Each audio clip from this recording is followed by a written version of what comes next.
Girl கேங்கில் வந்து second wicket வந்து பிரியதர்ஷினி. உங்களுக்கு எல்லாம் அவளை பிரியதர்ஷினியாக தெரியும், பட் எங்களுக்கு அவளை வந்து டானாக தெரியும்.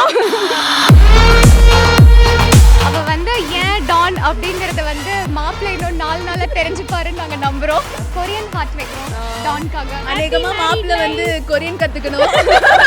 பொண்ணு அழுது பார்த்துருப்பீங்க.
படவன எந்த கண்ணம்மா நீ தொட தொட தொட தொட துடிக்குது எந்த நெஞ்சம்மா ஹே சிலு சிலு சிலு சிலு சிலுவன கொஞ்சம் செல்லம்மா நான் சட சட சட சட மழையன வந்தேன் கண்ணம்மா.